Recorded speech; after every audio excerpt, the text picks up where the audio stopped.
आप इस वक्त अपने घर पे आराम से बैठकर यह वीडियो देख रहे हैं।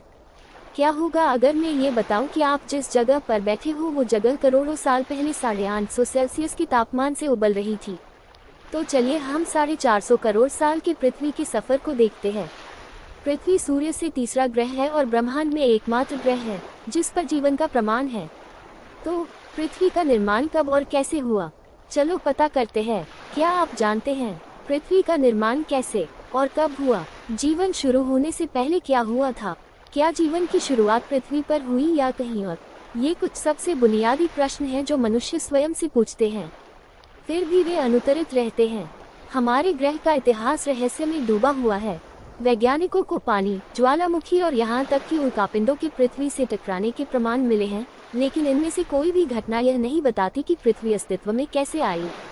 पृथ्वी हमेशा से अस्तित्व में है, लेकिन वैज्ञानिकों को ठीक पता नहीं है कि कब।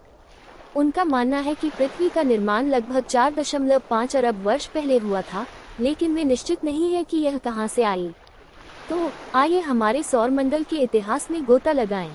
अरबों वर्ष पहले हमारे सौर मंडल में कोई सूर्य, पृथ्वी या चंद्रमा नहीं था।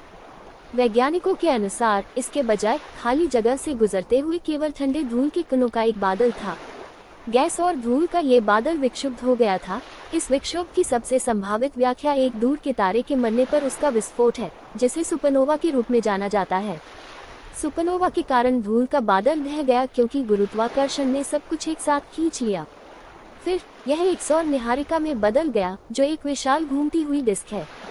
बादल जितनी तेजी से घूमता था, उतनी ही अधिक धूल और गैस कोर में एकत्रित हो जाती थी, जिससे निहारिका की गति बढ़ जाती थी। जैसे जैसे हलचल बढ़ी, निहारिका के केंद्र में हाइड्रोजन परमाणु बनने लगे। हाइड्रोजन परमाणु आपस में सम्मिलन करने लगे और हीलियम में बदल गए।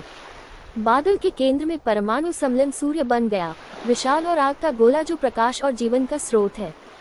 सूर्य सौर मंडल में बनने वाली पहली इकाई थी। सूर्य के निर्माण में निहारिका के आधे से अधिक पदार्थ का उपयोग हो गया। सूर्य के बनने के बाद बचा हुआ पदार्थ आपस में जुड़ना शुरू हो गया, जिससे अलग अलग द्रव्यमान बनने लगे। बादल अभी भी घूम रहा था और पदार्थ के गुच्छे एक दूसरे से टकरा रहे थे। उनमें से कुछ पदार्थ के गुच्छे इतने बड़े हो गए कि वे अपने स्वयं के गुरुत्वाकर्षण खिंचाव को बनाए रख सके, जिससे उन ग्रहों का निर्माण हुआ जिन्हें हम आज जानते हैं, जिनमें पृथ्वी भी शामिल है। भारी तत्वों ने टकराकर एक साथ बंधे और सबसे पहले पृथ्वी की चट्टानी कोर का निर्माण किया। सघन पदार्थ ग्रह के मूल में डूब गया, जबकि हल्के पदार्थ से भूपर्पटी का निर्माण हुआ। क्या आप जानते हैं वर्महोल क्या है? पृथ्वी कितनी पुरानी है? पृथ्वी लगभग 4.5 अरब वर्ष पुरानी होने का अनुमान है। जब ग्रह नया बना था तो ये रहने योग्य नहीं था। वैज्ञानिकों के अनुसार पृथ्वी की सतह लगभग पूरी तरह पिघले हुए लावा से ढकी हुई थी। उस समय इसका कोई माहौल भी नहीं था।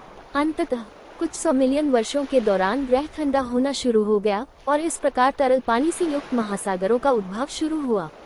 भारी तत्व महासागरों और मैग्मा के माध्यम से ग्रह के केंद्र की ओर उतरने लगे।